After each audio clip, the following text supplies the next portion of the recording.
பிரியமானவர்களே, இன்றைய காலை பொழுதிலும் கூட இது வானத்தின் வாசல் ஊழியத்தின் மூலம் உங்களை சந்திப்பதில் கர்த்தருக்குள் மிகுந்த சந்தோஷம் அடைகிறேன்.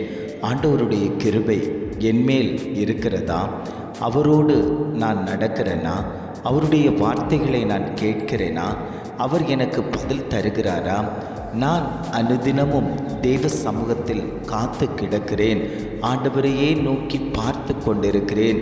ஆனாலும் என்னுடைய காரியங்கள் எல்லாம் தோற்று போனது போல் இருக்கிறதே. அவர் என்மேல் இரக்கம் வைப்பாரா என்று பல நபர்கள் ஆண்டவரை நோக்கி பார்த்து கொண்டிருக்கிறார்கள். ஆண்டவர் சொல்லுகிறார், என் கிருபையை நான் உனக்கு தரப்போகிறேன். நான் உன்னோடு கூட இருந்து செய்யும் காரியம் மிகவும் பயங்கரமானதாய் இருக்கும் என்று இன்றைய காலை பொழுதில் ஒவ்வொரு குடும்பங்களையும் பார்த்து ஆண்டவர் வாக்கு கொடுத்து கொண்டிருக்கிறார். இன்றைய காலை பொழுதிலும் கூட ஆண்டவர் நமக்கு தரக்கூடிய நல்ல வார்த்தை என்னவென்றால், ஏசாயா 54 அதிகாரம் 10 இவ்வாறாக சொல்லுகிறது, மலைகள் விலகினாலும் பர்வதங்கள் நிலை பெயர்ந்தாலும் என் கிருபை உன்னை விட்டு விலகாமல் இருக்கும். வசனம் இவ்வாறாக சொல்லுகிறது, மலைகள் விலகினாலும் பர்வதங்கள் நிலை பெயர்ந்தாலும் என் கிருபை உன்னை விட்டு விலகாமல் இருக்கும். ஆண்டவர் குடும்பங்களை பார்த்து சொல்லுகிறார், ஆண்டவருடைய கிருபை உங்களை விட்டு விலகாமல் நீடிய நாட்களாய் உங்களோடு கூட இருக்கும் என்று ஆவியானவர் குடும்பங்களை பார்த்து ஆண்டவர் பேசிக்கொண்டிருக்கிறார். இன்றைக்கு அநேகர் தேவ சமூகத்தில் போய் காத்து கிடக்கிறார்கள். தேவனுடைய கிருபை என்மேல் விழப்படுமா? அவருடைய கண்கள் என்னை நோக்கி பார்க்குமா? நான் ஆண்டவரை நோக்கி பார்த்து கொண்டிருக்கிறேன், ஜெபிக்கிறேன், துதிக்கிறேன், ஆராதனை செய்கிறேன். ஆனாலும் கர்த்தருடைய கிருபை என்மேல் விழாமல் தடைப்பட்டது போல காணப்பட்டு கிடக்கிறது. ஆண்டவர் சொல்லுகிறார், நான் உன்னை பாதுகாத்து வைத்திருக்கிறேன். நீ நிற்பதும் நிர்மூலமாகாமல் இருப்பதும் கர்த்தருடைய சுத்த கிருபை. அந்த கிருபை மட்டும் உனக்கு இல்லாமல் இருந்திருந்தால் நீ என்றைக்கோ மண்ணோடு மண்ணாய் மட்கி போயிருந்திருப்பாய். ஆனாலும் நான் உன்னை நினைத்து நான் உன்னோடு கூட இருந்து அந்த கிருபையை தள்ளாமல் நான் உன்னோடு கூட வைத்து உன்னோடு அணைத்து கொண்டிருக்கக்கூடிய தெய்வம் இன்றைக்கு உன்னை பார்த்துத்தான் ஆண்டவர் சொல்லுகிறார், என் கிருபை உன்னை விட்டு போகாதுப்பா, என் கிருபை உன்னோடு கூட இருக்கும்.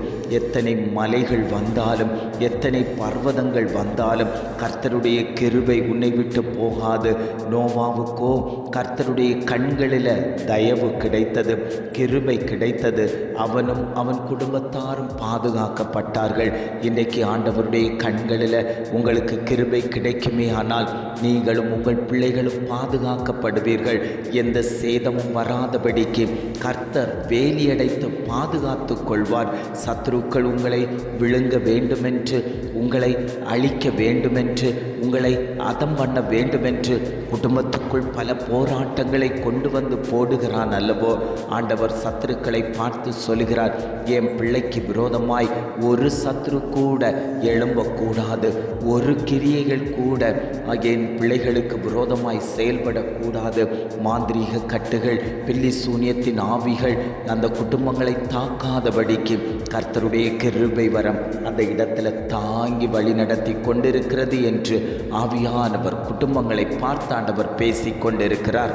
எத்தனை பேர், ஆண்டவரே இந்த வார்த்தை எனக்கு தானப்பா, என்னுடைய வாழ்க்கைக்கு தான் நீங்கள் சொல்லி கொடுக்குறீங்க, என் பிள்ளைகளுடைய வாழ்க்கைக்கு தான் நீங்கள் சொல்லி கொடுக்குறீங்க, என் குடும்பத்துக்கு ஏற்ற காரியத்தை தான் நீங்கள் சொல்லி கொடுக்குறீங்கன்னு சொல்லி எத்தனை பேர் வாஞ்சியோடு தேவ சமூகத்தை நோக்கி பார்த்து கொண்டிருக்கிறீர்களோ அத்தனை பேருக்கும் ஆண்டவர் சொல்கிறார், நான் அந்த கிருபையை உனக்கு ஊற்றி தரப்போகிறேன்.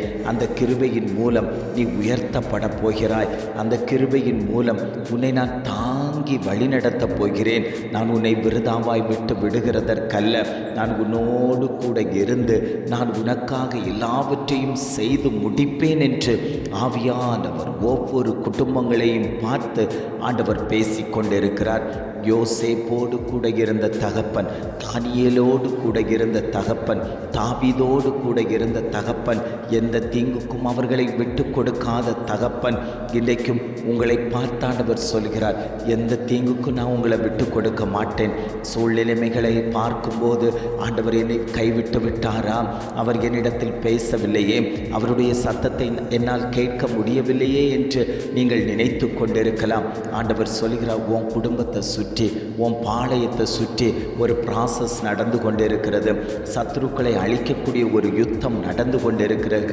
நீங்கள் ஜெபித்து கொண்டிருங்கள். கர்த்தர் பெரிய காரியங்களை செய்வதற்கு சித்தமுள்ளவராய் இன்றைக்கும் உங்கள் மத்தியில் ஆண்டவர் உலாவிக் கொண்டிருக்கிறார். என் தேவனே, என்னை கைவிடாதேயும் என்று பக்தனாகிய தாவீது கேட்டது போல இன்றைக்கு நாமளும் கேட்க போகிறோம். ஆண்டவரே, என்னை எந்த இக்கட்டிலும் நீர் கைவிட்டு விடாதீங்கப்பா, எந்த சூழ்நிலை மேலும் என்னை கைவிட்டு விடாதீங்க ஆண்டவரே. நீர் என் கரத்தை பிடிப்பீரேயானால் அந்த பரலோக ராஜ்யத்தில் வந்து சேருவதற்கு அது வாய்ப்பாய் இருக்குமே ஆண்டவரே, அது ஒரு வழிவாசலாய் இருக்குமே ஆண்டவரே. அநேகர் என்னை நெருக்கி கொண்டிருக்கிறார்கள், என் குடும்பத்தை அதம் பண்ண வேண்டும் என்று நினைத்து கொண்டிருக்கிறார்கள்.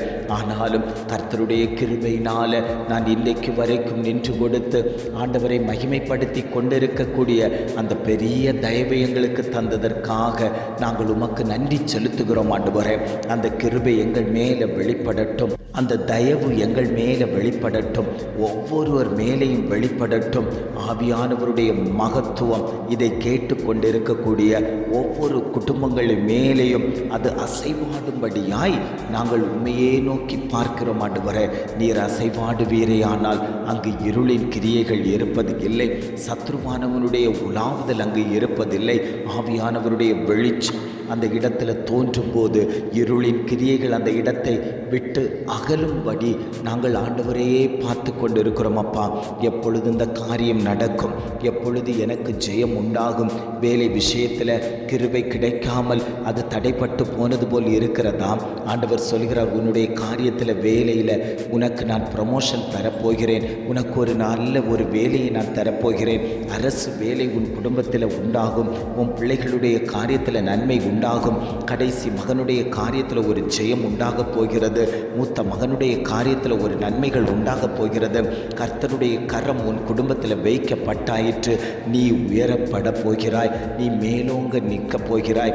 நீ கீழ்மட்டமாய் இருப்பதற்கல்ல, நான் உன்னை உயர்த்தி வைத்து உன்னை அழகு பார்க்கக்கூடிய தெய்வம் இன்றைக்கு உன்னோடு கூட உலாவிக் கொண்டிருக்கிறேன் மகளே, உன்னோடு கூட உலாவிக் கொண்டிருக்கிறேன் மகனே.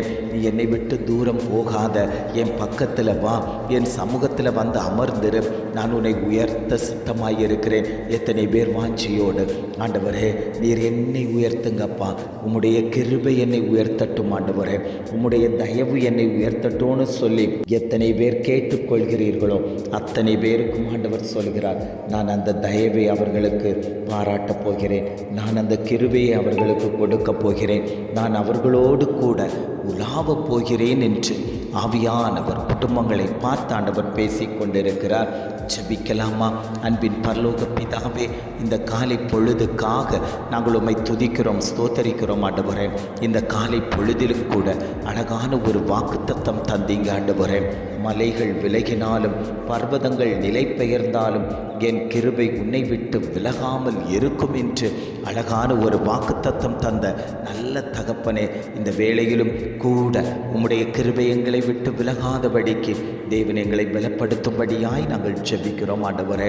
உம்முடைய கிருபை எங்கள் மேலே பொழியட்டும் ஆண்டவரே, உம்முடைய தரிசனம் எங்கள் மேலே பொழியட்டும், உம்முடைய தயவு எங்கள் மேலே பொழியட்டும். தேவன் எங்களோடு கூட இருந்து எங்களை ஆசீர்வதிக்கும்படியாய் நாங்கள் ஜெபிக்கிறோம் ஆண்டவரே. இதை கேட்டுக்கொண்டிருக்கக்கூடிய ஒவ்வொரு குடும்பத்தின் மேலேயும் தேவ கிருபை வெளிப்படட்டும் ஆண்டவரே. மனுஷனுடைய கிருபை அல்ல, தேவனுடைய கிருபை வெளிப்படட்டும். அந்த குடும்பங்களை கர்த்தர் பலப்படுத்தும்படியாய் நாங்கள் ஜெபிக்கிறோம். எங்களை தாழ்த்தி தருகிறோம். துதி கன மகிமை எல்லாம் உமக்கே செலுத்துகிறோம். மீட்பர் இயேசுவின் மூலம் ஜெபிக்கிறோம் நல்ல பிதாவே. ஆமென், ஆமென்.